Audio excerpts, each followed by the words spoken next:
Clear है। अपन क्या करना है त्वरण के अंदर बेसिकली एक तो माइनस ओमेगा स्क्वायर वाई समीकरण याद रखनी है और एक अपन याद रखनी है minus a omega square sine omega t की। बेसिकली दो समीकरण अपन त्वरण के अंदर याद रखनी है। ठीक है, क्लियर है। फिर अपन जो त्वरण समय और त्वरण के मध्य सारणी निकालनी है। ठीक है, और इन ग्राफ देखना है। अब एक चीज़ बताऊँ तो ठीक है, अब निकाला समय और त्वरण के मध्य सारणी निकालना, मतलब हम बेसिकली क्या करेंगे एक दूसरे डिपेंड करेंगे भी इंगो मान इतना हो तो इंगो मान कितना हो। यदि अपन समय जीरो लेवा तो टाइम यदि जीरो हो गया, यदि T is equal to zero तो साइन जीरो और साइन जीरो तो ए इज इक्वल टू क्या हो गया जीरो। क्लियर है बात। यदि टी बराबर हम ले टी बाई 4 आवर्तकाल का चतुर्थांश लेंगे तो साइन का मान यहाँ पे क्या आएगा, साइन का मान क्या जुगाड़ है, साइन का मान जुगाड़ है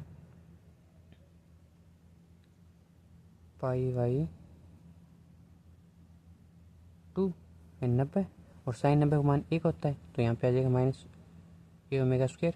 यदि हम ले टी बाई टू लेंगे तो अपने आ जाएगा साइन के अंदर पाई और साइन पाई का मान हुआ जीरो तो अट्ठा जो एक मान जीरो। यदि अपने 3t/4 लेवा तो अट्ठा जो साइन 270 डिग्री और 270 डिग्री का मान हुआ है माइनस को एक। क्लियर बात है। और माइनस को एक को यदि ऐसा गुणो करेंगे तो अपने क्या चाहिए ए ओमेगा स्क्वायर प्लस की। यदि लेवा टी लेवा तो अट्ठा जो अपने कहना 2 पाई और 2 पाई हो गया 360 डिग्री और 360 डिग्री साइन 360 डिग्री मान हुआ जीरो तो एक मान की तो हो गया जीरो। हो गया क्लियर। यदि समय जीरो है तो त्वरण भी जीरो होगा। यदि समय चतुर्थांश के अंदर है तो त्वरण ऋणात्मक रूप में वृद्धि होगी। यदि आवर्तकाल आधो है तो त्वरण जीरो होगा। यदि 3/4 है तो त्वरण अधिकतम होगा धनात्मक के रूप में। यदि पूर्ण चक्र हो गया तो त्वरण जीरो होगा। क्लियर है बात, डन है। ठीक है, अब बेसिकली आप देखा क्या विस्थापन के रूप में, और तो आप देख लो टी के रूप में। अब देखा विस्थापन के रूप में ए गुमान, ठीक है, और ए। यदि विस्थापन आप लिया जीरो तो ए भी जीरो हो चुको। यदि आप विस्थापन लिया प्लस ए अधिकतम आयाम के रूप में प्लस ए लेवा आप 8 प्लस ए रखा प्लस ए रखा तो अड़ क्या जाएगो ए को मान plus minus minus a omega square. यदि आप माइनस ए लिया ऋणात्मक अधिकतम लिया आप विस्थापन को मान तो अपन क्या जाएगो पॉजिटिव ए ओमेगा स्क्वायर। क्लियर है बात, आगे समझ। ठीक है, कोई दिक्कत को नहीं। अब आप देखा कि विस्थापन और त्वरण आ गयो और समय और त्वरण आ गयो। अब आप 3 यूनिट चीज़ पढ़ ली, विस्थापन, वेग और त्वरण। अब तीनों ने रिलेवेंट करो, तीनों ने एक दूसरे को जोड़ के चला। देख टी को मान ले लियो 0, t/4, t/2, 3t/4 और टी। फिर वाई को मान काटो, वाई मान 0 पर कितो 0, t/4 पर अधिकतम ए आवे, t/2 के ऊपर 0 हो, 3t/4 के ऊपर माइनस ए आवे और टी के ऊपर फिर 0 है। वी को मान इफ टी 0 तो वी अधिकतम कितो ए ओमेगा। क्लियर है, प्लस में। यदि चतुर्थांश आवास में और विस्थापन यदि ए है तो वी का मान कितना हो जाएगा 0। ठीक है, यदि आधो है समय, आधे समय के ऊपर विस्थापन 0 होगा लेकिन वी कितना हो जाएगा ऋणात्मक के अंदर अधिकतम। क्लियर है बात। यदि 3/4 लिया तो विस्थापन ऋणात्मक के अंदर अधिकतम होगा लेकिन वेग क्यों जाएगा 0। ठीक है, और यदि एक पूर्ण चक्र के अंदर विस्थापन देखा तो वो होगा 0 लेकिन वेग की होगा अधिकतम ए ओमेगा। क्लियर है बात। अब ए लेवा टी जीरो विस्थापन जीरो तो ए भी जीरो। टी चतुर्थांश विस्थापन प्लस ए तो ए हो जाएगा minus a omega square. Clear है बात। इफ यदि टी हुए आवर्तकाल को आधो, ठीक है, तो विस्थापन की होगा शून्य। विस्थापन शून्य हुआ तो ओम वेग की हुआ ऋणात्मक केंद्र है अधिकतम और त्वरण की हो जाएगा शून्य। ठीक है। यदि 3/4 हुआ समय तो विस्थापन होगा ऋणात्मक केंद्र अधिकतम, वेग शून्य होगा और त्वरण हो जाएगा धनात्मक केंद्र अधिकतम ए ओमेगा स्क्वायर। यदि टी वाई पर जीरो हुआ तो वेग की हो जाएगा धनात्मक केंद्र अधिकतम, लेकिन त्वरण की हो जाएगा शून्य। क्लियर है बात। इसमें सारणी सारी आगे समझ। अब एक चीज सारणी में अपन के चीज करने मिली क्या, जब वाई मैक्स है नहीं तो वी मिनिमम है,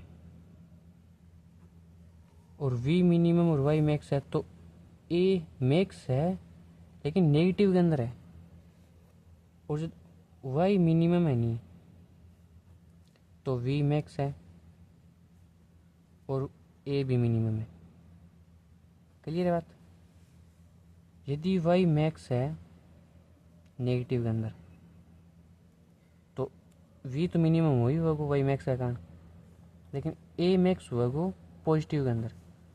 इन चीज़ों अपन एक चीज़ देखने मिले क्या वाई यूँ वी के मध्य तो है पाई/2 को कलांतर, ठीक है, और वाई और ए के मध्य है पाई को कलांतर। कलांतर बेसिकली फेज कोण, फेज एंगल। क्लियर है। और वी और ए के मध्य भी पाई/2 को ही कलांतर है। क्लियर है बात। आगे समझ आ चीज़ है। अब मैं ग्राफ का थ्रू बताऊँ तो आप सारणी बनाई समय की वर्तमान की कारण ग्राफ ये रूप मांगो, ठीक है। फिर आगे विस्थापन वेग और त्वरण की तुलना करा अपन आपस के अंदर। हमने पहले दिन किया कि जब विस्थापन अधिक हो तो वेग कम तथा वेग अधिक हो तो विस्थापन कम। आज आप पहला पढ़ ली पिछली क्लास के अंदर, ठीक है। इसी प्रकार वेग अधिक तो त्वरण कम तथा त्वरण अधिक तो वेग कम। अब पढ़ लिया अपन।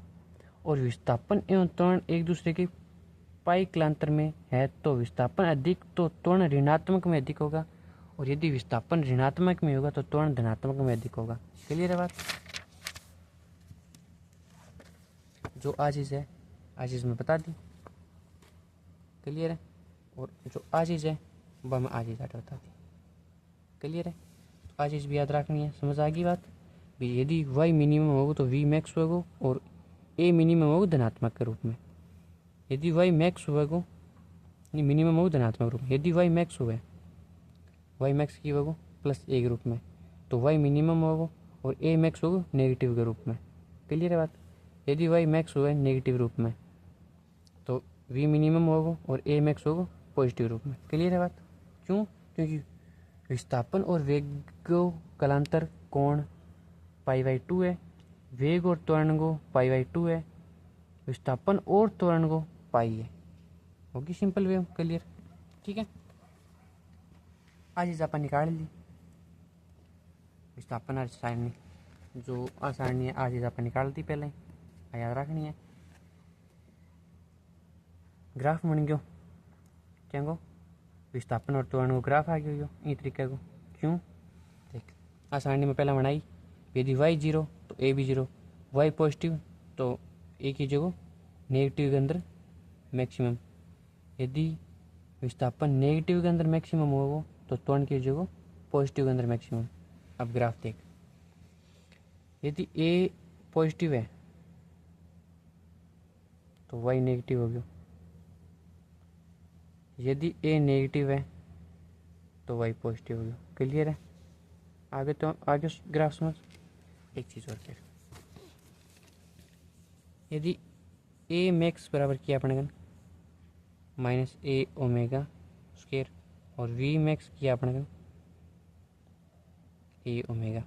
क्लियर है बात। ठीक है। आगे बात समझ में। ए मैक्स पॉजिटिव बन रहा है। ठीक है, यदि इन दोनों को अनुपात लिया आप बट्टा में ले लिया तो ए ओमेगा कट कट गया उसको ओमेगा, यानी कि आ गया ए मैक्स बट्टे वी मैक्स, मतलब कि अधिकतम त्वरण और अधिकतम वेग का अनुपात क्या होगा हमारे पास, कोणीय वेग हो। और कोणीय वेग को हम किस के रूप में लिख सकते हैं, 2π/t के रूप में भी लिख सकते हैं। अर्थात यदि हमारे पास अधिकतम वेग व अधिकतम त्वरण देकर कोणीय वेग पूछे तो निकाल सकते हैं और आवर्तकाल पूछे तो निकाल सकते हैं। क्लियर है बात, डन है। ठीक है, अब आगे हमारे पास आई गया गतिज ऊर्जा, स्थितिज ऊर्जा। डायरेक्ट फॉर्मूला याद करना है और डायरेक्ट सारणी याद करनी है। आप गतिज ऊर्जा का फॉर्मूला क्या जाना, ई काइनेटिक 1/2 mv² है बेसिकली रेखीय गति के अंदर। यदि आप घूर्णन गति पढ़ाएंगे तो क्या होगा, 1/2 आई ओमेगा², जहाँ पे आई जड़ तो आगुण होगा और ओमेगा² कोणीय वेग होगा। क्लियर बात, बात होगी रिजिड बॉडी डायनेमिक्स के अंदर। क्लियर है। अब देखो ई के 1/2 m v², वी को मान अपने याद है ए ओमेगा कोस ओमेगा टी की स्क्वायर होगी। इन आप सॉल्व करेंगे तो लास्ट में अपने समीकरण बनाएंगे 1/2 ma² k/m cos² omega T, जटा k/m है वो है ओमेगा² को मान, अटा ओमेगा² है।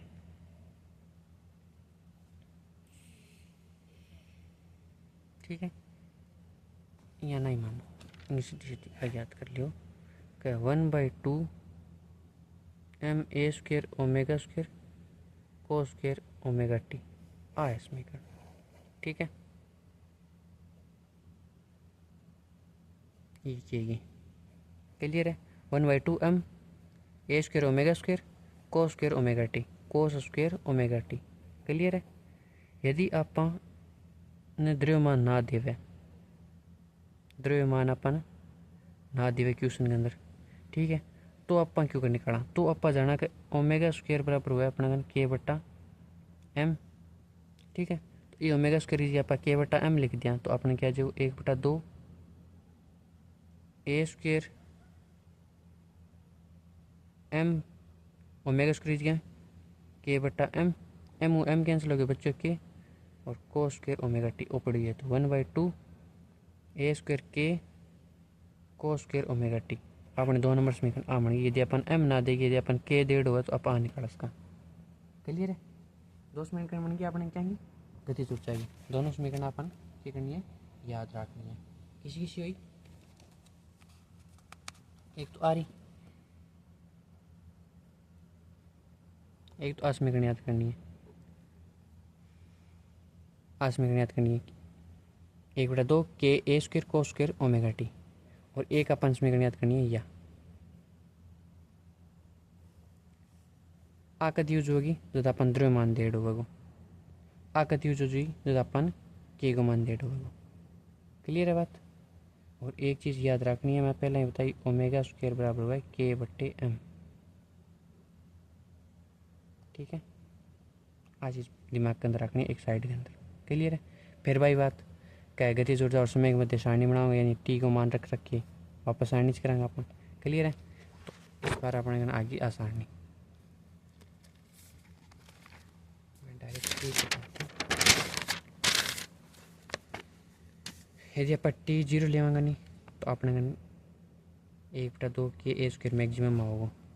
यदि t/4 लेवांगा नहीं तो अपने गतिज ऊर्जा 0 हो जाएगी। t/2 लेवांगा तो मैक्सिमम होगा। ठीक है, 3t/4 लेवांगा तो 0 हो जाएगी। टी लेवांगा तो 1/2 ka² होगा। नेगेटिव को नहीं आएगा अंदर कभी। आ चीज़ देखिए कटी नेगेटिव मतलब ऋणात्मक कट्ठी को नहीं हुई। ऋणात्मक होने को कारण की है cos² लागी ओमेगा टी के रूप में, यानी कि यदि ऋणात्मक मान आवेगा भी नहीं तो भी स्क्वायर होगी वो पॉजिटिव बन जाएगा। क्लियर है बात। तो इनको फिर ग्राफ के रूप में आओगे, ग्राफ यहाँ हो गया, ऑटो स्टार्ट हुई 0 होगी, क्लियर है बात? ठीक है, 0 फिर कुछ देर चलेगी नहीं, यहाँ हो जाएगी वापस ऊपर ऊपर रहेगी, नेगेटिव के अंदर कौन आओ, नीचा कौन आओ मान। क्लियर है? तो ग्राफ बन गया इन तरीका को। और अधिकतम मान के तोजे को चरम सीमा की होगी 1/2 KA²। और यदि के ना लिखा आप तो इन के लिखा m⍵², के लिखा m⍵²। क्लियर है? और के ना लिखा आप तो के लिख सकता है 1/2 m⍵² A²। वो भी लिख सकते एक तो m⍵² K²। क्लियर है? फिर आगे माध्य गतिज ऊर्जा। माध्य गतिज ऊर्जा है कि अधिकतम व न्यूनतम गतिज ऊर्जाओं के अंतर। ठीक है, यानी कि एवरेज काटांगे तो एवरेज काटांगे तो बट्टा हम 2 आ जाएगा, मतलब अधिकतम और न्यूनतम दोनों में एवरेज काटांगे तो बट्टा हम 2 आना कारण बट्टा हम आ गया 4। क्यों? देख मैं तो माध्य गतिज ऊर्जा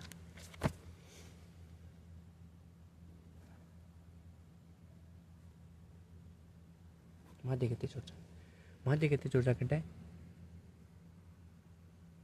प्रारंभिक अंतिम माइनस प्रारंभिक बट्टे 2 नहीं सॉरी बात होगी अंतर हो गई है, तो प्रारंभिक प्लस अंतिम बट्टे 2 यानी फर्स्ट और सेकंड बट्टा 2 इन बोला एवरेज। क्लियर है? ई के एवरेज तो आप जाना भी यदि प्रारंभिक के अंदर वेग की होगो सॉरी प्रारंभिक के अंदर की होगी 1/2 KA² और अंतिम में जाके रुक गयो, यदि कण रुक गयो तो वेग 0 हो गयो, वेग 0 हो गयो तो गतिज ऊर्जा 0 होगी बट हम 2 तो वो आ गया 1/4 KA² आ क्या होगी अधिकतम गतिज ऊर्जा औसत होगी, माध्य गतिज ऊर्जा होगी। क्लियर है? यदि माध्य गतिज ऊर्जा पूछा तो 1/4 KA² होगी, की होगी 1/4 KA²। डन है? फिर पहले राउंड ग्रेड है, राउंड ग्रेड चीज़ें याद रखनी है, आ भी याद रखनी है। ऊपर स्टार शेप दे दियो मैं, ग्राफ तो सारे याद करना है। क्लियर है? ग्राफ याद करे तो देख लियो भी एक्स एक्स पर की और वाई पर की है और भी हिसाब ही याद करना है। यदि एग्जाम के अंदर फेर बदल आ गया तो बेटा गलत होने की संभावना रह जाएगी। ठीक है? अब एक नोट के रूप में मेरे नोट्स के अंदर लिख रहा है कि गति कर रहे कण की गतिज ऊर्जा की आवृत्ति विस्थापन वेग तथा त्वरण के सापेक्ष दोगुनी होती है। गतिज SHM में गति कर रहे कण की गतिज ऊर्जा की आवृत्ति होती है, जो गतिज ऊर्जा की आवृत्ति विस्थापन y, वेग v और त्वरण इन सब के सापेक्ष में दोगुनी होती है। ये बात बोल रही है। ठीक है? कि यदि इन सब की आवृत्ति यदि f या n या ओमेगा होगी ना तो गतिज ऊर्जा में वो 2f 2n और 2 ओमेगा होगी। ये बात बोल रही है। ठीक है? आगे समझ में क्लियर है? क्यों होगा? क्योंकि भट्टा नेगेटिव चार्ज, नेगेटिव के अंदर भी ग्राफ आवे, पॉजिटिव बनी हुई है, अट्ठा पॉजिटिव होने के कारण दोगुनी हो जाएगी आवृत्ति। क्लियर है? अब अपन निकाला कि गतिज ऊर्जा विस्थापन पर निर्भर करे कौन। ठीक है? तो गतिज ऊर्जा विस्थापन पर निर्भर करे इन खातर अपन डायरेक्ट फॉर्मूलो ही याद करते हैं, अपनी लात की याद करेंगे। डायरेक्ट फॉर्मूलो यो है वो यूँ निकलो आप जाना भी 1/2 mv² हुआ। वी को माना पाएगा एक्स का ω² A² माइनस y² कट्ठों आयो कहाँ से आई है? अब पढ़ गए हैं v बराबर ω√A² माइनस y²। और पढ़ दो यदि आप v की स्क्वायर करें तो ओमेगा की स्क्वायर हो जाएगी और रूट कट जाएगा। क्लियर है? 22/8 लिख लीजिए। ठीक है? और ओमेगा स्क्वायर की जगह के लिख सकते आप के बट्टा एम कैंसिल हो गए बच्चों के A² माइनस y²। तो बन गया सूत्र गतिज ऊर्जा को विस्थापन का पद में। ठीक? गतिज ऊर्जा को विस्थापन का पद में। क्लियर है? सूत्र याद करना है। गतिज ऊर्जा किंग पद में विस्थापन पद में। यदि क्वेश्चन के अंदर गतिज ऊर्जा विस्थापन दोनों मध्य संबंध पूछ ले तो ओ सूत्र लगाना है। क्लियर है बात। अब मान निकाल के ग्राफ बनायो। यदि विस्थापन 0, यदि बड़ा y 0 लियो अपन y 0 लियांगा तो आपने क्या चेगो देख अपन के निकाली भी ई के इज इक्वल टू अपा का d1/2 के a square minus y square. If यदि y 0 तो के क्या होगी 1/2 के ए स्क्वायर होगी। क्लियर है। यदि y बराबर आ गया प्लस या माइनस ए, चाहे प्लस लो चाहे माइनस लो, होगा यहाँ पे ए स्क्वायर ही, और ए स्क्वायर में से ए स्क्वायर निकल जाए तो क्या हो गया 0 हो गया। 0 होने के कारण ई को मान कितना हो गया ई के बराबर 0। क्लियर है। यदि y बराबर 0 है तो अधिकतम आएगा, यदि y बराबर प्लस माइनस ए है तो मिनिमम आएगा। क्लियर है बात, होगी क्लियर। ग्राफ बनायो। एक्स अक्ष के ऊपर विस्थापन ले लिया और वाई अक्ष के ऊपर गतिज ऊर्जा ले ली ई के और वाई। यदि y का मान 0, y का मान 0, y के ऊपर x अक्ष है, x अक्ष को मान 0 कर दो y अक्ष पर, तो y का मान कितना हो गया अधिकतम 1/2 के ए स्क्वायर। यदि y का मान प्लस ए, y का मान प्लस ए, तो गतिज ऊर्जा का मान, गतिज ऊर्जा क्या पर है y अक्ष पर, और y अक्ष क्या पर है x अक्ष पर 0, तो 8 0 होगी। यदि माइनस ए लिया तो 0 होगी। तो इन ग्राफ क्या होगी ई तरीका प्रवल्य आकार को, और प्रवल्य आकार को ग्राफ होने के कारण 28 समीकरण क्या होंगी ई के समानुपाती वाई स्क्वायर।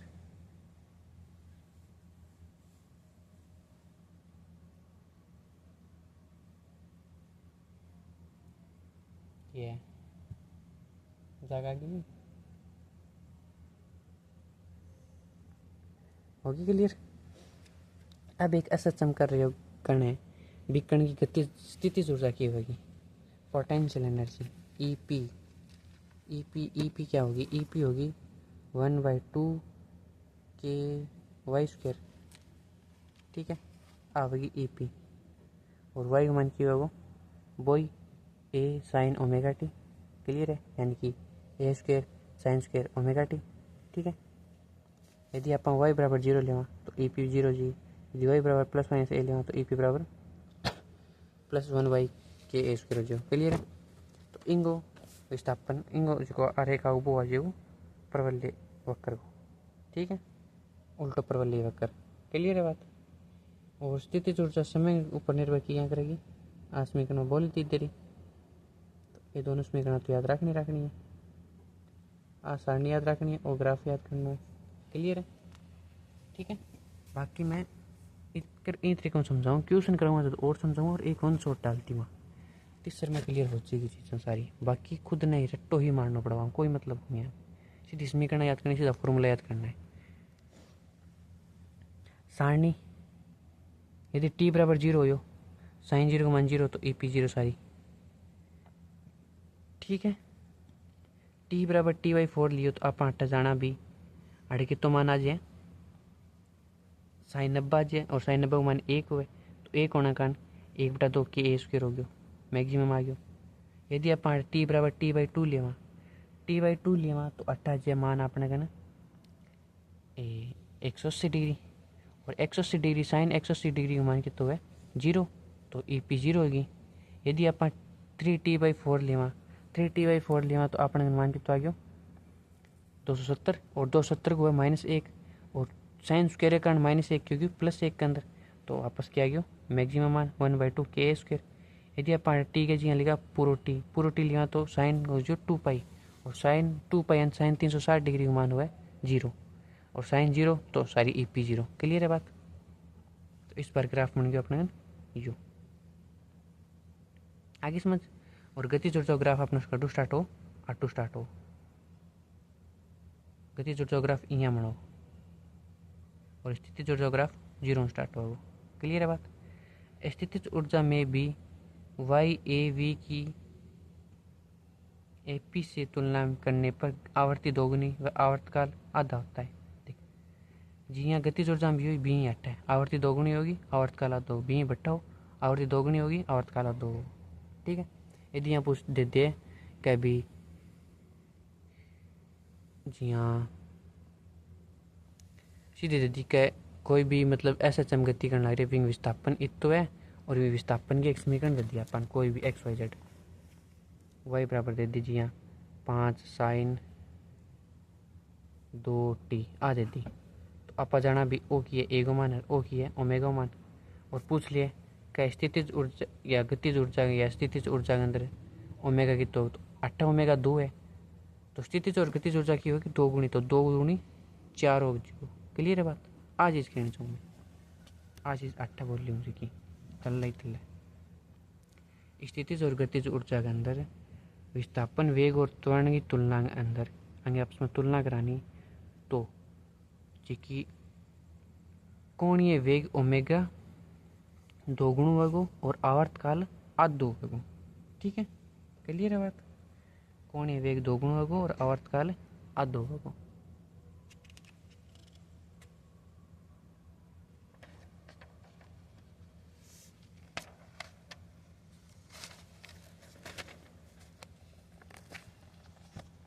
अब आगे औसत स्थितिज ऊर्जा सेम बाई है औसत गतिज ऊर्जा के बराबर ही सेम है औसत स्थितिज ऊर्जा सीधो सूत्र याद करना है।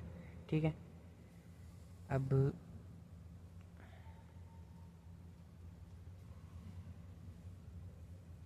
हाँ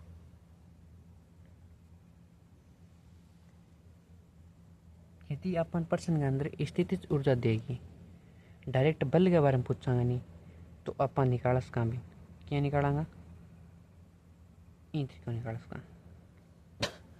स्थितिज ऊर्जा विस्थापन के सापेक्ष अवकलन कर देंगे नहीं और बिंगो ऋणात्मक मान वो बल होगा वो।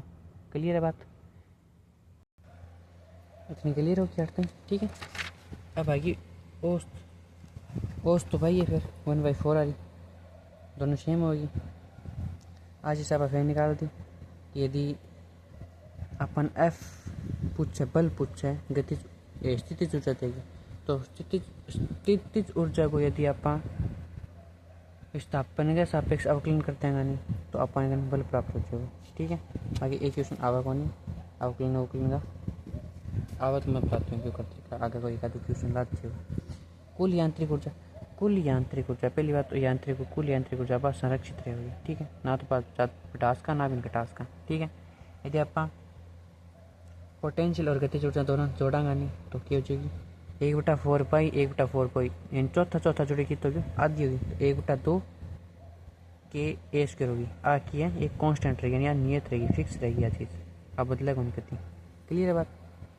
और कुल यांत्रिक ऊर्जा बाद ना तो समय पर निर्भर करेगी ना ही विस्थापन पर निर्भर करेगी दोनों पर निर्भर कौन करे यानी कि वह फिक्स रहेगी। क्लियर है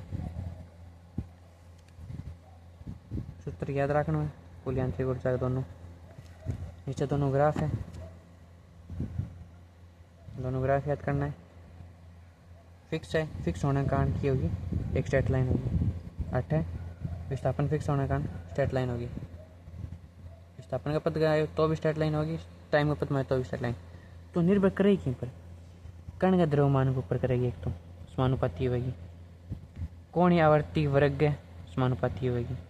ठीक है और कोणीय आवर्ती हो गया लो। ठीक है तो कोणीय आवर्ती एफ भी डिनोट कर सका आवर्ती होगी तो आवर्तकाल की होगी व्युत्क्रमणपाती यानी कि कुल यांत्रिक ऊर्जा आवर्तकाल के वर्ग व्युत्क्रमणपाती होगी। क्लियर बात। और आयाम का की होगी समानुपाती होगी ये हो गया इन तीन निर्भरता द्रव्यमान के समानुपाती होगी कोणीय आवर्ती ओमेगा यानी कोणीय वेग की होगी समानुपाती स्क्वायर के बराबर आवर्तकाल के स्क्वायर का व्युत्क्रमणपाती होगी और आयाम के समानुपाती होगी। क्लियर है बात। ठीक है ऊर्जा व समय के सापेक्ष ग्राफ बनाएगा अपन दोनों आ गए ऊपर स्टार्ट हुई बाकी किसी होगी गतिज और जी 0 स्टार्ट हुई बाकी किसी होगी स्थितिज। क्लियर है बात। ये दोनों एक दूसरे मूल्य में चलते रहेंगे। ठीक है और यदि विस्थापन का मध्य करा आप ऊर्जा और विस्थापन का मध्य ग्राफ लेवा तो इन तरीका क्यों जो गतिज ऊर्जा को आयो वो नीचे ऊपर यहाँ आयो और स्थिति जो जगह वो ऊपर लो आयो। क्लियर है बात? होगी क्लियर? अब आ गया SHM का उदाहरण। सिंपल जी गति एन जी की हार्मोनिक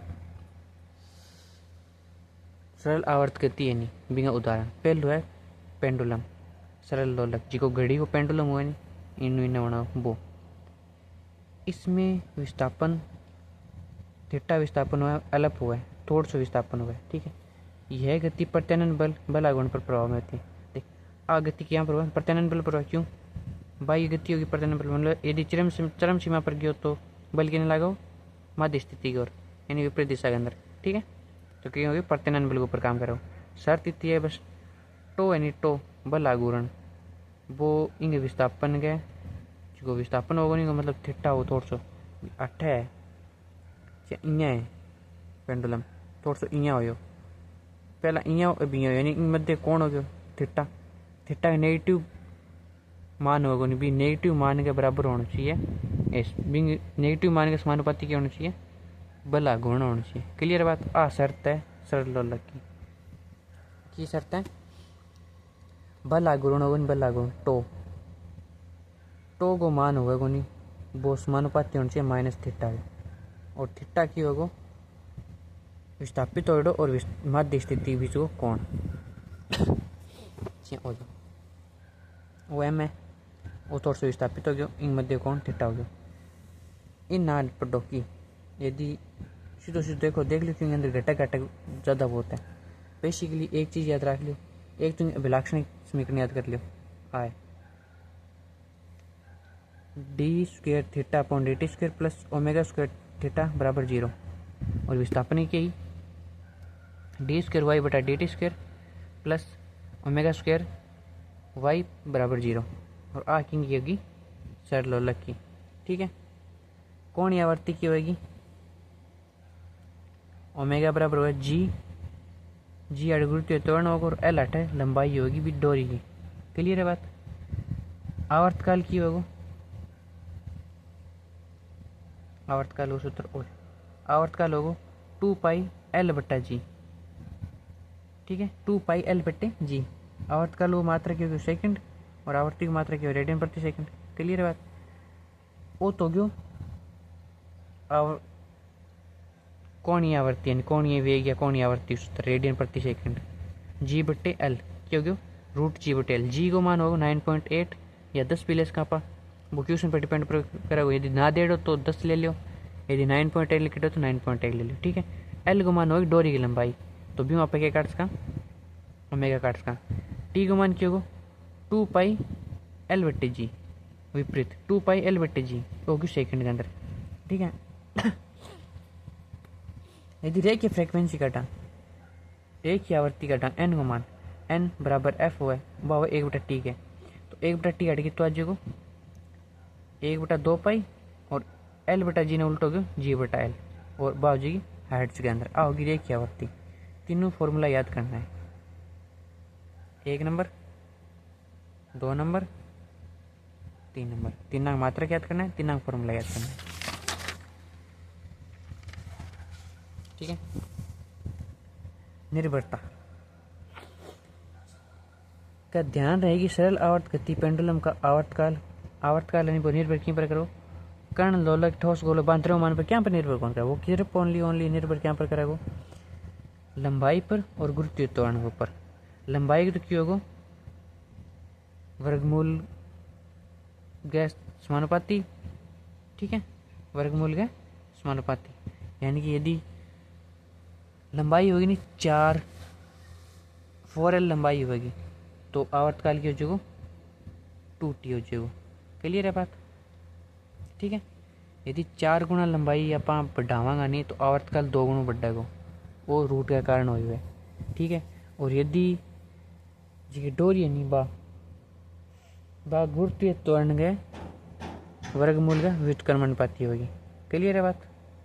ठीक है, समझ आ गई बात? आठों और बेस पर की बात कौन है बस आठों इतनी चीज़ देख ली भी टी है वो √L का समानुपाती है और टी है वो 1/2 अंडर रूट जी के व्युत्क्रमानुपाती है। ये दो बात याद रखनी, यहाँ पर ही निर्भर करे वो आवर्तकाल और क्या पर निर्भर कौन करे। और सरल पेंडुलम के अंदर ओनली फॉर ओनली आवर्तकाल ही पूछेगा। क्लियर है बात? ठीक है, ये हो गया ग्राफ। एल के ऊपर लेंगे तो सीधी रेखा बनेगी। ठीक है, यदि टी स्क्वायर एल का होगा तो भी सीधी रेखा बन जाएगी। क्लियर है बात? यदि आप अट्ठा बने हुए टी स्क्वायर एल नहीं अट्ठा हुआ टी और एल के मध्य, वो कौन टी और एल के मध्य लियो आप ग्राफ अट लियो टी स्क्वायर और एल के मध्य। टी और एल के मध्य ग्राफ लेंगे नहीं तो बेसिकली टी ने ज़्यादा बढ़ना पड़ेगा, एल ने ज़्यादा बढ़ना पड़ेगा, जब टी थोड़ा थोड़ा बढ़ेगा। मतलब बट्ठे आज ही लिखेड़ी आई, यदि एल 4 गुना बढ़ी हुई नहीं तो टी ओनली 2 गुना ही बढ़ी हुई, यानी कि अट्ठे एल ने ज़्यादा बढ़ना पड़ेगा, आगे ज़्यादा चलना पड़ेगा। टी हौला हौला ऊपर चढ़ेगा, यहाँ हौला हौला एल ने ज़्यादा जाएगा, पिया टी हौला हौला चढ़ेगा, तो परवलय वक्र ग्राफ बन जाएगा। क्या बनेगा? परवलय वक्र। यदि एल के अंदर कोई प्रतिशत त्रुटि हो तो टी के ऊपर क्या प्रभाव पड़ेगा? यदि एल के अंदर कोई भी प्रतिशत त्रुटि आएगी बाई चांस, मतलब लंबाई मापन मामूली त्रुटि होगी, तो एल के अंदर क्या प्रभाव पड़ेगा? एल के अंदर प्रभाव वो पड़ेगा कि टी में प्रतिशत त्रुटि बाकी होगी 1/2 एल में प्रतिशत त्रुटि। ठीक है, जियाँ कि सरल लोलक के प्रयोग में डोरी की लंबाई में 2% बढ़ा दें, यानी 2% की त्रुटि होगी, ज़्यादा बढ़ी जाएगी, तो टी पर क्या प्रभाव पड़ेगा? तो आप कहेंगे टी में प्रतिशत त्रुटि यानी 1/2 एल में प्रतिशत त्रुटि। एल में प्रतिशत त्रुटि की चाहिए 2% आई है, तो 1/2 गुणा 2%, 2 कटी यानी 1%, यानी टी के अंदर कितनी त्रुटि हो जाएगी? 1% की त्रुटि आ जाएगी टी के अंदर। क्लियर है बात? ये मेरे सिग्नेचर है। ठीक है, फिर आ गया सेकंड पेंडुलम। सेकंड पेंडुलम भैया से 2 नंबर पेंडुलम कौन नहीं हो, वो एक विशेष पेंडुलम है। ठीक है, जिनके अंदर आवर्तकाल फिक्स हुआ 2 सेकंड को, फिक्स है, मतलब आवर्तकाल की तो 2 सेकंड, 2 सेकंड के बाद वापस आपकी स्थिति दोहरा देगा। ये एक प्रकार का सरल लोलक ही होता है, किंतु इसकी कुछ विशेषताएं होती है निम्न में से। आवर्तकाल 2 सेकंड का होता है, अर्थात यह पेंडुलम 1 सेकंड में ही आगे जाएगा तथा 1 सेकंड में पुनः वापस आ जाएगा। ठीक है, और डोरी की लंबाई की होगी 1 मीटर लगभग फिक्स होगी, 1 मीटर डोरी की लंबाई, ये 2 की शर्त है। ठीक है, यदि कोई लोलक अथवा पेंडुलम इन दोनों शर्तों को मानता है अर्थात होती है, तो वह सेकंड लोलक या सेकंड पेंडुलम कहलाएगा। क्लियर है बात? यदि पेपर के अंदर आज सेकंड पेंडुलम किसे कहते हैं, तो फिक्स एक ही बात है कि जिके को आवर्तकाल 2 सेकंड हुआ है और जिके की डोरी की लंबाई लगभग 1 मीटर है, वो होगा सेकंड पेंडुलम। क्लियर है? आज जी की निर्भरता मैं करी थी व्युत्क्रमानुपाती है। अट्ठा एक चीज़ देख, पृथ्वी के ऊपर और चांद के ऊपर अलग अलग हुआ जी, सतह ऊपर यदि और सतह नीचे तो टी चेंज होगा वो, और अट्ठे भी चंद्रमा के ऊपर यदि जी कराएंगे तो जी चेंज होगा तो टी भी चेंज होगा। क्लियर है बात? आज मैं बताई भी टी व्युत्क्रमानुपाती हुआ है। क्लियर है बात?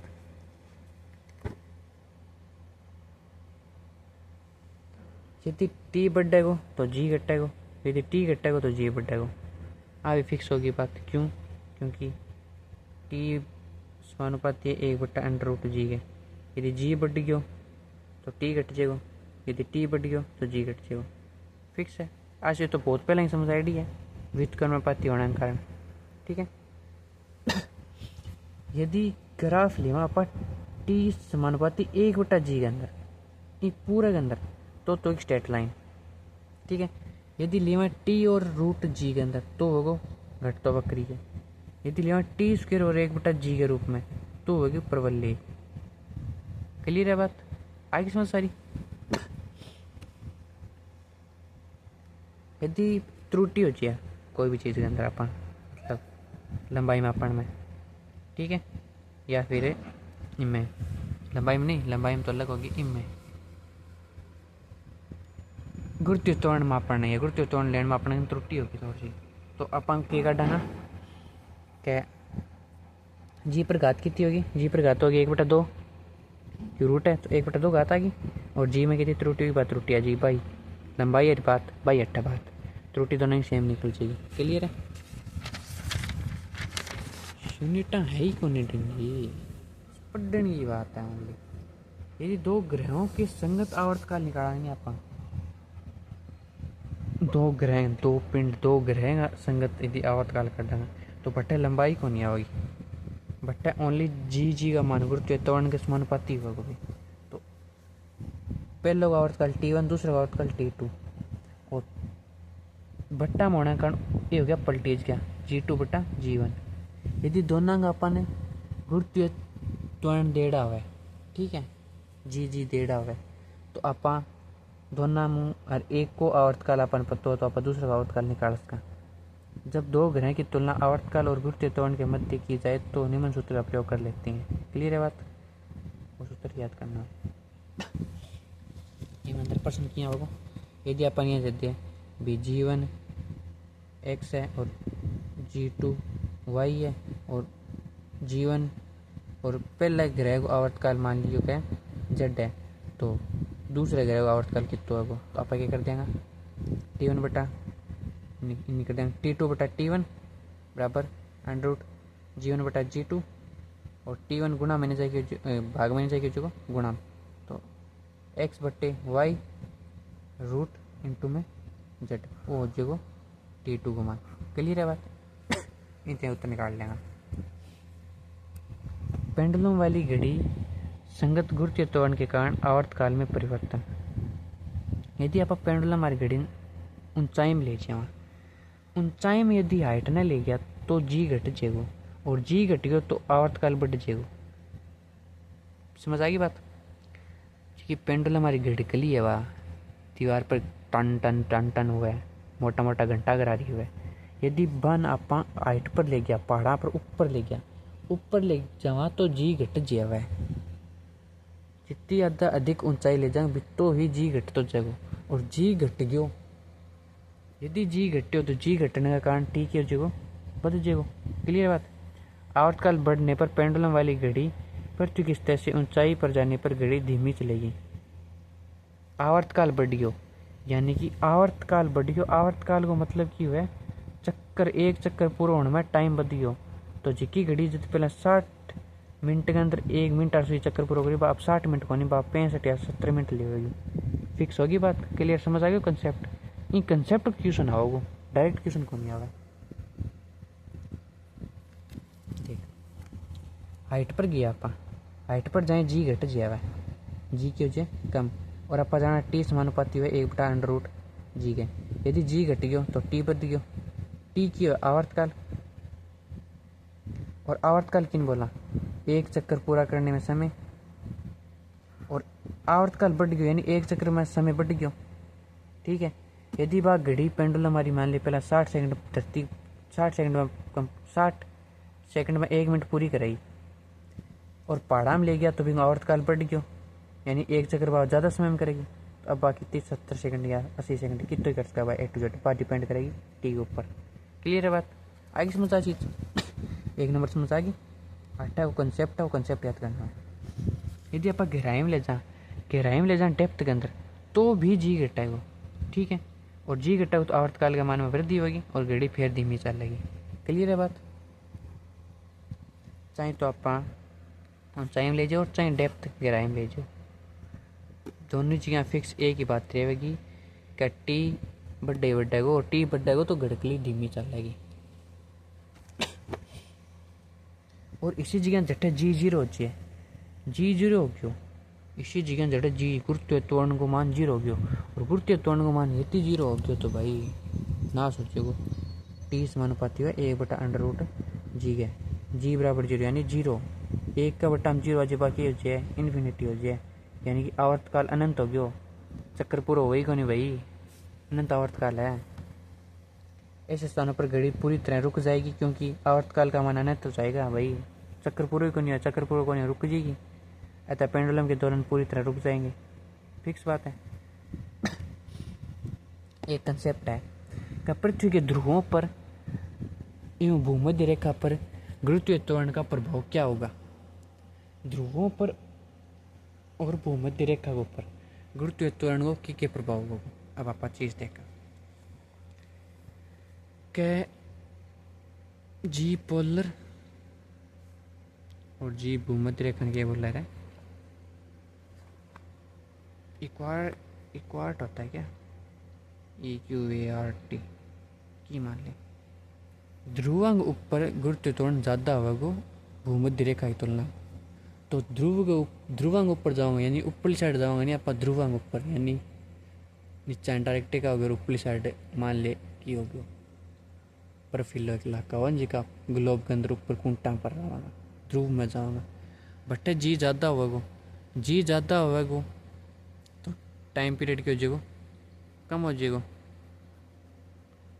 टाइम पीरियड कम हो जाएगा, जी ज़्यादा होगी वो तो टाइम पीरियड यानी आवर्तकाल कम हो गया। आवर्तकाल कम हो गया तो यानी घड़ी गोजी को मतलब है एक चक्र वो कम समय के अंदर उठ जाएगा। क्लियर है बात, ठीक है। पोलर आ गया ध्रुव, और यदि भूमध्य रेखा के ऊपर गया तो भूमध्य रेखा के अंदर क्या हो गया, जी कम हो गया। जी कम हो गया तो टी बढ़ गया यानी ध्रुव भूमध्य रेखा के अंदर ऊपर क्या हो जाएगा, आवर्तकाल ज़्यादा हो जाएगा। क्लियर है बात। अब देख, ध्रुवों पर गुरुत्वाकर्षण ज़्यादा होता है भूमध्य रेखा की तुलना में, अतः ध्रुवों पर आवर्तकाल का मान कम होगा तथा पेंडुलम घड़ी धीमी चलेगी, ठीक है। और भूमध्य रेखा पर आवर्तकाल का मान ज़्यादा होगा तथा पेंडुलम घड़ी तेज चलेगी। क्लियर है बात। यदि आवर्तकाल बढ़े, आवर्तकाल बढ़ने का मतलब वही है कि चक्र की संख्या बढ़ जाए, मैं चक्र के अंदर टाइम बढ़ जाए, और टाइम जब बढ़ जाएगा तो घड़कली धीमी चलेगी, जिसकी सुई पहला 60 सेकंड में एक चक्कर करेगी। यदि भी आवर्तकाल बढ़ गया 70 सेकंड हो गया तो 70 सेकंड बाद में वही चक्कर पूरा करेगा तो धीमी चलिए घड़ी। आगे बात समझ, ठीक है।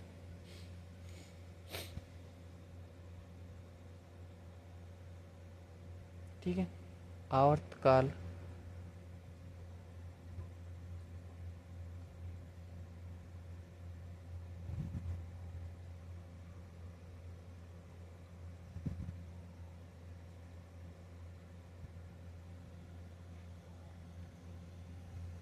अट्ठे मेरी आज सारी लाइन गलत लिखी है, मैं पढ़ के देखी हूँ। देखो आज इस अट्ठा छोटो ही ना, ठीक है, मैं तो सोच समझाती हूँ। आज की गलती की जड़ी है भूल जाऊँ आप मन। देखो ध्रुव है और इन्हें भूमध्य रेखा है, ठीक है। ध्रुव के ऊपर जी का मान क्यों है ज़्यादा हुआ है भूमध्य रेखा की तुलना। क्लियर है, ठीक है। यदि जी का मान हट ज़्यादा है तो हट टी का मान क्यों जगो कम, आवर्तकाल क्यों जगो कम हो जाओ। आवर्तकाल बेसिकली जी को आवर्तकाल भी आवर्तकाल क्यों जगो कम।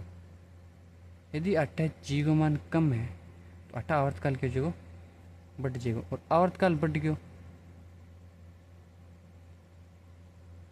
ज़्यादा, आवर्तकाल बढ़ गया। आवर्तकाल यदि बढ़ गयो तो यानी एक चक्कर के अंदर समय बढ़ गयो, और एक चक्कर के अंदर समय यदि बढ़ गयो तो घड़ी क्या चलेगी धीमी, और एक चक्कर को समय क्यों गयो घट गयो तो घड़ी क्या चलेगी तेज।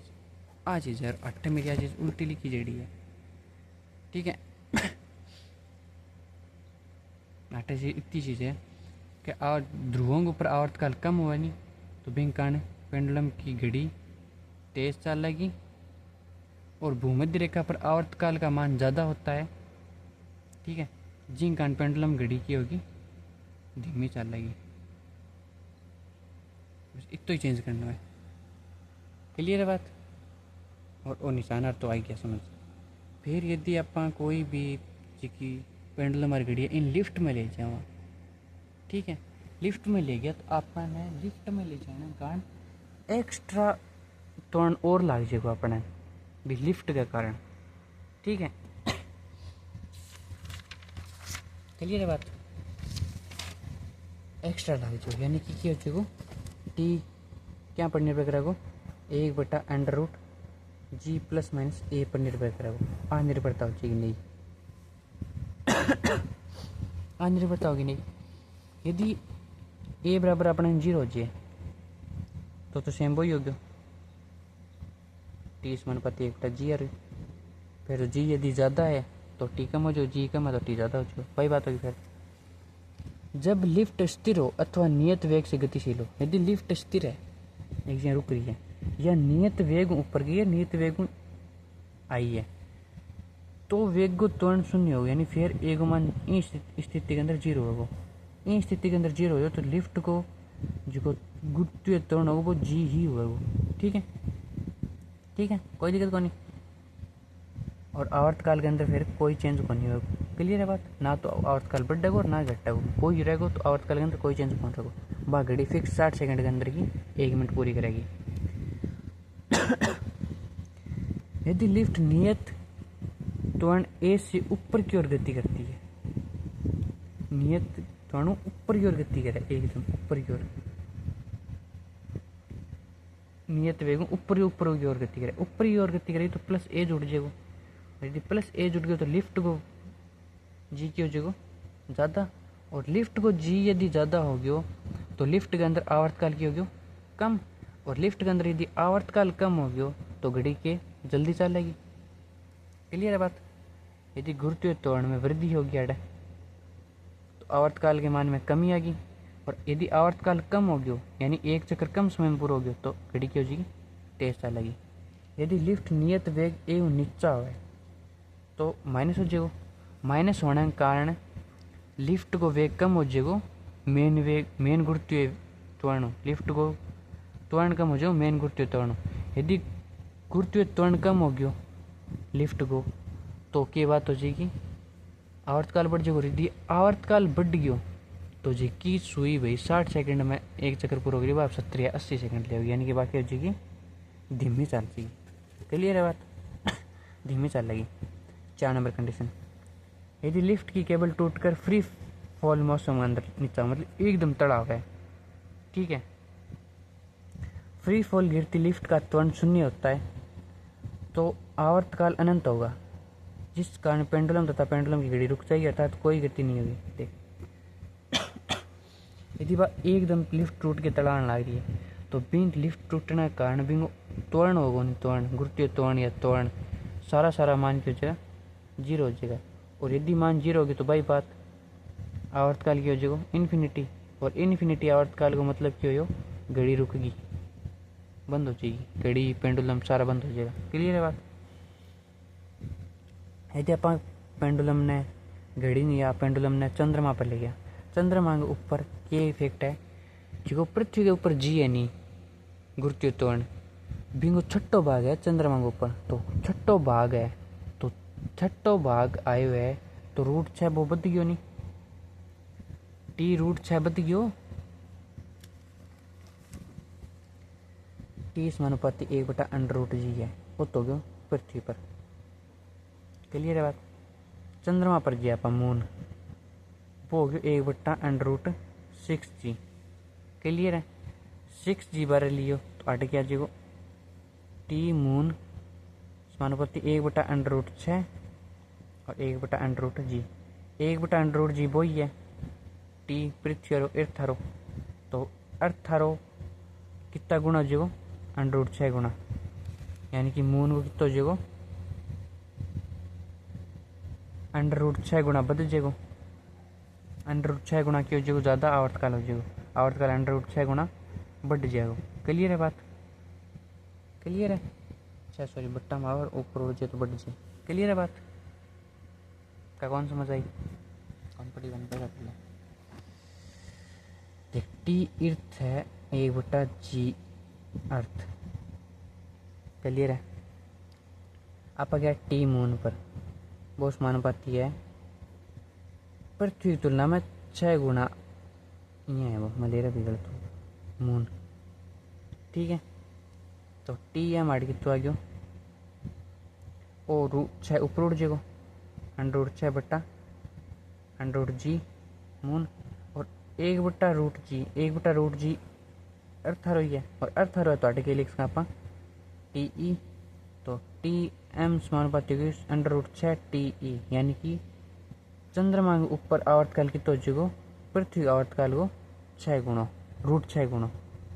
आगे समझ। ओ परसेंट डायरेक्ट फैक्ट के अंदर आज का कंसेप्ट के अंदर आज का डायरेक्ट आज का 100% चांसेस भी सीधो सीधो क्वेश्चन लिखा हुआ वो चंद्रमा पर आवर्तकाल पृथ्वी की तुलना में कितना होगा, तो रूट 6 गुना होगा। ठीक है, रूट 6 गुना होगा। अब एक सरल आवर्त गति की निर्भरता तो लास्ट आएगी। क्लियर है। सरल पेंडुलम परिपूर्ण पर डीज क्यों नहीं, डोरी के ऊपर समानुपाती होगी, गुरुत्वीय त्वरण को व्युत्पन्नपाती होगी। गुरुत्वीय त्वरण आप हर जगह लेके उड़ गया, ऊंचाई पर, गहराई के अंदर। ठीक है, ध्रुवा पर, भूमध्य रेखा के ऊपर। ठीक है, लिफ्ट के अंदर नियत वेग, ठीक है, नियत वेग ऊपर गई तो बद्यो, नियत वेग नीचे आई तो घट्यो, फ्री फॉल पड़ी तो अनंत हो गयो। ठीक है, और क्या लिया या चंद्रमा पर ले गया तो आ गया, सारा आवर्तकाल पढ़ लिया पेंडुलम का। ठीक है, क्लियर है बात। अब देख, यदि एल या जी दोनों में वृद्धि तो आवर्तकाल ज्ञात करना पड़ेगा, कम है या ज़्यादा। ठीक है, यदि एल में वृद्धि और जी में कमी हुआ, एल बढ़ गयो जी कम हो गया तो आवर्तकाल क्यों जो बढ़ा को फिक्स है बात। एल बढ़ गयो जी कम हो गयो, जी कम हुआ तो बेसिकली बहुत यहीं बढ़ा को, और ऊपरों एल और बढ़ गयो तो टी ज़्यादा ही ज़्यादा बढ़ा को। ठीक है, यदि एल कमी और जी में वृद्धि, जी बढ़ गयो तो क्यों जाएगा, आवर्तकाल घट जाएगा, और आवर्तकाल यदि घट गयो तो घड़ी धीमी चलेगी, पेंडुलम धीमा चलेगा। क्लियर है बात। और यदि आवर्तकाल घट गयो तो सारी चीज़ें तेज चलेगी। ठीक है, फिर आ गयो स्प्रिंग जंप। स्प्रिंग एक रेखीय सरल आवर्त गति का उदाहरण है। कि स्प्रिंग ना ये खींचे छोटा तो वापस टाइम पीरियड के अंदर वही मोशन करेगा। ठीक है, स्प्रिंग को बेसिकली सूत्र होगा एफ बराबर के एक्स, और के बराबर होगा एफ बटा एक्स। ठीक है, बटा ओ के ही स्प्रिंग नियतांक है। ठीक है, मात्रा को न्यूटन इंटू मीटर, एफ को मान न्यूटन और एफ एक्स को मान मीटर होगी, न्यूटन इंटू मीटर। फिर वेग विमा क्यों जी M1 L0 T-2। क्लियर है, प्रत्यानयन बल की आगी, स्प्रिंग की आगी, पृष्ठ तनाव आगी, तीनों आज एक चीज़ सेम हुई है। स्प्रिंग में F बराबर माइनस के एक्स होता है, परंतु ऋणात्मक चिन्ह केवल दिशा को बताता है, विपरीत दिशा का लगाओ को नहीं, विपरीत दिशा बताओ, बस इतनी बात है। स्प्रिंग आवर्तकाल की होगा 2 पाई एम बटा के, एम है द्रव्यमान, के है नियतांक। क्लियर बात। टी का मान स्प्रिंग की लंबाई पर निर्भर नहीं करता, स्प्रिंग कितो ही लंबो हो टी ने कोई मतलब कौन, टी क्या पर निर्भर करो, जिको नीचे गुट को कितो लटका रखे भी गुट के ऊपर करेगो समानुपाती रूप में। यदि गुट को द्रव्यमान ज़्यादा है तो आवर्तकाल बढ़ गयो, कम है तो आवर्तकाल घट गयो। और स्प्रिंग को जिको नियतांक होगा, स्प्रिंग नियतांक बिंग वर्गमूल का व्युत्पन्नपाती होगा। यदि स्प्रिंग नियतांक घट्यो तो टी बढ़्यो, यदि स्प्रिंग नियतांक बढ़्यो तो टी घट्यो। क्लियर है बात। ठीक है,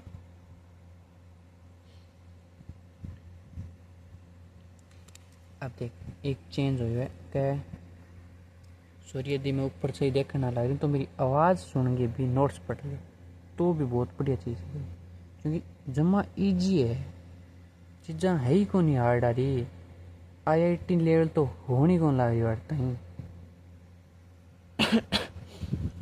यदि स्प्रिंग को सामान्य n भागा में बांट दिया अपा, एक स्प्रिंग को भी n भागा में टुकड़ा कर दीजिए, 2 भाग में कर दिया तो एक भाग 2 भाग हो गया, n की जगह 2 आ गया, 3 भाग कर दिया तो n की जगह 3 भाग कर दिया। ठीक है, तो उस बल नियतांक पर प्रभाव पड़ता है तथा अब नया बल नियतांक n गुना हो जाता है। जी हाँ, पहला एक लंबो स्प्रिंग हो, ठीक है, बिंगो बल नियतांक को k, अब इन्हें 2 पार्ट कर दिया, यानी n को मान कितना हो गया 2, तो इतने टुकड़े को इतने टुकड़े को अलग अलग हो गया, इन टुकड़े दोनों बराबर होगा, वो होगा 2n के बराबर, 2k के बराबर, सॉरी 2k के बराबर। क्लियर बात आई समझ। यदि आप टुकड़ा कर दिया तो समान टुकड़ा को भी जितना टुकड़ा करेंगे बिंग गुणा लगा के बल वो स्प्रिंग नियतांक होगा अपन, ठीक है। जहाँ वो एक स्प्रिंग हो, इन्हें दो भाग करिया तो दोनों भागा को 2 के स्प्रिंग नियतांक हो जो, ठीक है, 2 गुना हो जो। यदि इन्हें 3 भाग करा तो 3 स्प्रिंग हुआ, तीनों स्प्रिंग की जो है 3K। क्लियर है। फिर आगे 2 स्प्रिंग नियतांक इन्हें जोड़ दो। यदि स्प्रिंग श्रेणी क्रम में, मतलब एक स्प्रिंग पे जस्ट नीचे भी दूसरे स्प्रिंग पे जस्ट नीचे तीसरे स्प्रिंग, यदि 2 जुड़े है तो 2 स्प्रिंगों से नियतांक की होगा, मतलब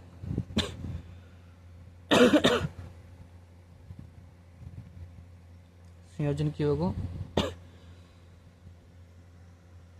2 स्प्रिंगों संयोजन होगा बेसिकली, यदि श्रेणी क्रम में जुड़े, यानी एक के नीचे एक जुड़े हुए। जिया वो स्प्रिंग है, इन जस्ट नीचे एक और स्प्रिंग जुड़ गया तो K1 नियतांक डॉट K2 नियतांक बटा K1 प्लस K2। क्लियर है बात। ओ वेगो नियो KS यदि जुड़े हुआ समांतर क्रम में, जी हाँ, एक फट्टो है, इन स्प्रिंग जुड़ गया और वही स्प्रिंग जुड़ गया, नीचे एक द्रव्यमान जोड़ दिया, यानी दोनों के ऊपर समान प्रेशर होगा, तो ओ होगा K बराबर K1 प्लस K2 निश्चित रूप में, ठीक है। यदि दोनों K1 बराबर होगा तो जितना जोड़ांगे तो NK हो जाएगा। क्लियर है।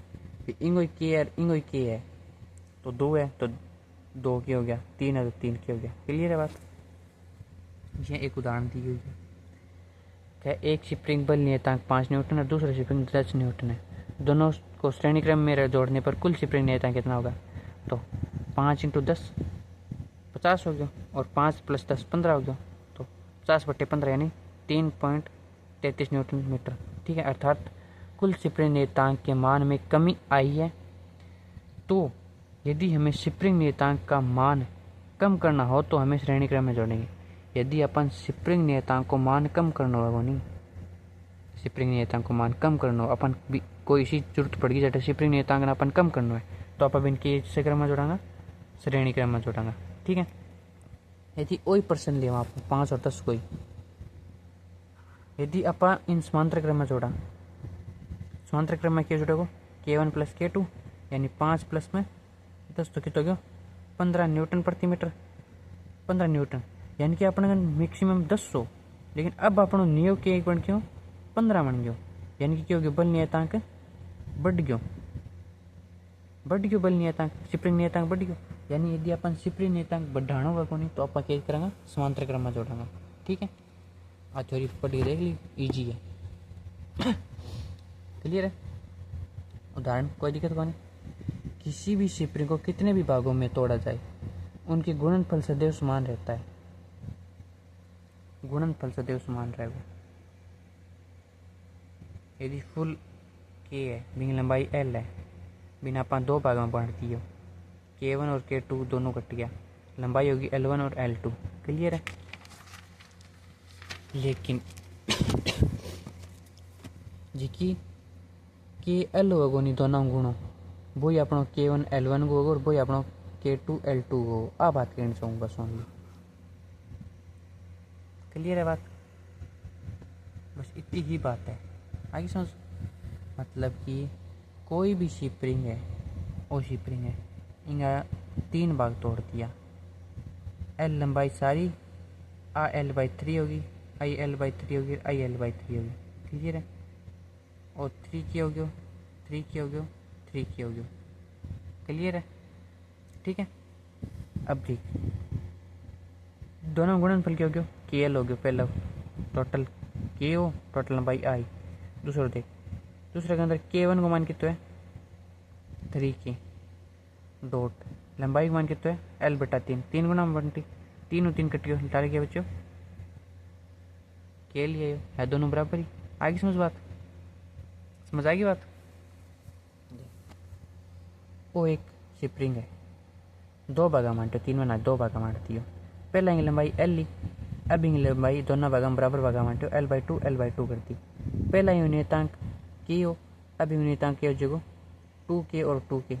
अब आता आप समझा, पहला ही समझ गया। क्लियर है।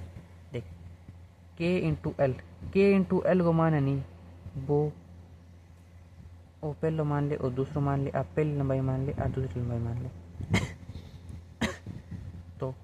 पहले लंबाई में क्या हो गया 2k और लंबाई क्या हो जाएगी L/2, दो दो कट गयो, दूसरा क्या हो जाएगा K2 एंड 2K2 और L2 बटा दो, दो कट गयो, बराबर क्या हो गया KL बराबर K1L1 बराबर K2L2।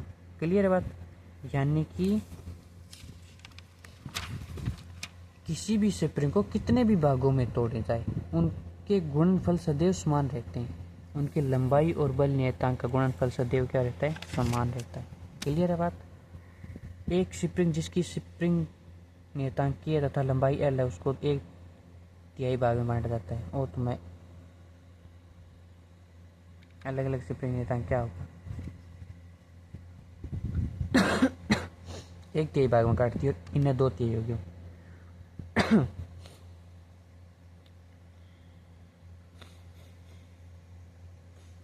ठीक है।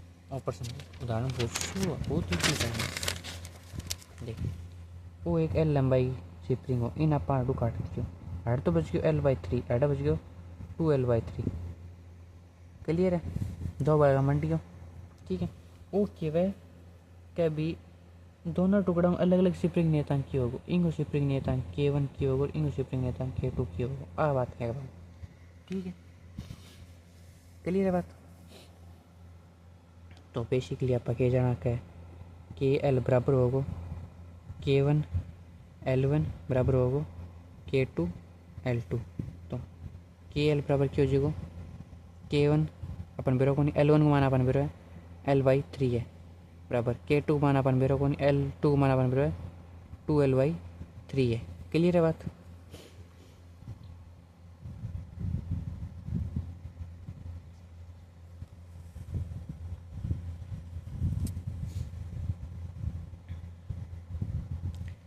अब देख पहला आंदोलन ले KL बराबर हो गयो K1L1/3, L कट गयो वो भाग में जाए जो गुणा 3K बराबर K1 यानी K1 को मान के तो आ गयो 3K। फिर आंदोलन बारला बारला ले KL बराबर K2 2L/3, L कट गयो और K2 को मान किया जो 3 भाग में जाए गुणा में जो 3K/2 वो जो K2 को मान। क्लियर है बात। पहला को जो 3 गुना और दूसरा को जो 3/2 गुना। आगे सोल्यूशन। अब एक बच्चे अनुनाद टॉपिक और लास्ट की कोनी अनुनाद के अंदर की कोनी रेजोनेंस की भी कोनी। रेजोनेंस को इतना मुद्दों है, इतनी चीज़ याद रखनी है बस क्या भाई ये प्रेरक बल की आवृत्ति मूल आवृत्ति में बराबर हो जानी। ठीक है।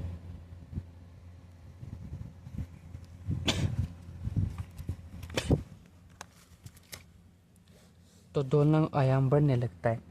ठीक है। और समान आवर्ती की दिशा में दोलनांक आयाम बढ़ने के अधिकतम हो जाए इस अवस्था ने अनुनाद किया पापा। ठीक है। बाकी अनुनाद अपना कोई टॉपिक नहीं का है रे अनुनाद है पटा रुक।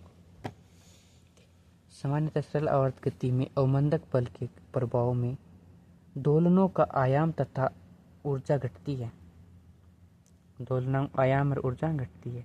ऐसी स्थिति अवमंदन दोलन गति कहलाती है। देख अवमंदित इनिविट के अंदर क्या होगा आयाम और ऊर्जा घटेगी। ठीक है। दोलनों के आयाम को नियत रखने के लिए एक बाह्य बल की आवश्यकता होती है। देख अत निश्चित बात है यदि कोई चीज़ ना आप फिक्स रखेंगे तो बाह्य बल की जरूरत हो ही होगी। ठीक है। आई समझ में। इसे प्रेरक बल कहते हैं, ड्राइवर फोर्स की कहेंगे अपन प्रेरक बल ड्राइवर फोर्स। आज चीज याद रखा 1 मिनट। जब बाह्य प्रेरक बल यानी ड्राइवर फोर्स की आवृत्ति इन ड्राइवर फोर्स की आवृत्ति मूल आवृत्ति के समान हो जाए जी मूल आवृत्ति ही ठीक है एन मूल समान हो जाए तो बहुत ही कम प्रयास में दोलनांक आयाम बढ़ने लगता है। मतलब दोनों आवर्ती जब बराबर हो जाएगी नहीं तो आप बहुत कम प्रयास के अंदर ही आयाम बढ़ने लग जाएगा और समान आवर्ती दशा के अंदर दोलनांक आयाम बढ़ के अधिकतम हो जाएगा। समान आवर्ती दशा के अंदर क्या हो जाएगा दोलनांक आयाम बढ़ के अधिकतम हो जाएगा। अधिकतम होना ही अनुनाद की स्थिति है। आयाम मतलब बाह्य प्रेरक बल हो ड्राइवर फोर्स और मूल बलो मतलब आंदोलनिक आवृत्ति, ड्राइवर फोर्स की आवृत्ति और मूल आवृत्ति ये दोनों बराबर होगी। ये दोनों बराबर होने के बाद में, ठीक है, बराबर होने के बाद में क्योंकि अंग जो दोलनांक आयाम होनी वो बढ़ के अधिकतम हो जाओ। आयाम एम्पलीट्यूड ए लिखा जी ना एम्पलीट्यूड के जो अधिकतम हो जाओ, मैक्स हो जाओ। ये मैक्स होना ही रेजोनेंस कहवागा। कि कहवागा चालित आवृत्ति यानी कि ड्राइवर आवृत्ति एफ बराबर हो जाए मूल आवृत्ति एफ नोट के, वो बुलावा रेजोनेंस स्टेट। ठीक है, यदि सीधी सीधी बात आज का तो पेपर में इतनी आज का रेजोनेंस स्टेट क्या है, तो एफ बराबर एफ नोट वो रेजोनेंस स्टेट है। क्लियर है बात। क्वेश्चन आंसर है आगे। क्वेश्चन आंसर बेसिकली यदि आप क्लास लगाते बाद में जस्ट देख के देखिए, यदि कोई क्वेश्चन आंसर समझ आवे करके देख ली, यदि ना आवे तो वो बताते, बाकी मैं कराऊंगा सारा सारी। क्लियर है बात। 8 आपणो 3 नंबर यूनिट फिजिक्स की कंप्लीट हो गए। इन अंदर की कौन पढ़ना झट्टे झट्टे मैं स्टार लगाया हूँ। समीकरण याद करनी है, फॉर्मूला याद करना है हर के रूप में, जी हाँ, विस्थापन को वेग के रूप में, विस्थापन को त्वरण के रूप में, विस्थापन को गतिज ऊर्जा के रूप में, एक तरीका का एक दूसरे में रिलेटेड का फॉर्मूला सारा याद करना है, ग्राफ सारा याद करना है, और लास्ट को जो पेंडुलम आयो और लास्ट का जो स्प्रिंग आयो, ये दोनों याद करना है। पेंडुलम के ऊपर 1% फिक्स आओगे, 1% फिक्स ऐसा हम गति के अंदर आओगे, और 1% फिक्स हम कंसेप्ट के ऊपर आओगे। 3 क्वेश्चन होगा, तीनों फिक्स क्वेश्चन होगा और बड़ा इजी क्वेश्चन होगा। ठीक है, तो यूनिट आज कंप्लीट हो गए। मिलेंगे क्वेश्चन आंसर के साथ, और क्वेश्चन आंसर के बाद में आप क्या करेंगे अगली यूनिट की अपनी वेव। वेव यूनिट बहुत बढ़िया यूनिट है, बस दिमाग ही तो रखना है। अट्ठा भी फॉर्मूला और कंसेप्ट ही रहेगा, और चौथा अट्ठा रहेगा फॉर्मूला को तरीको। ठीक है, इन अंदर थोड़ा नोट्स मेरा हार्ड वेव बनाया है, भी मैं समझाऊंगा जैसे सही तरीके से समझ आ जाए। ठीक है, तो आज लिए तो ही बाकी पढ़ा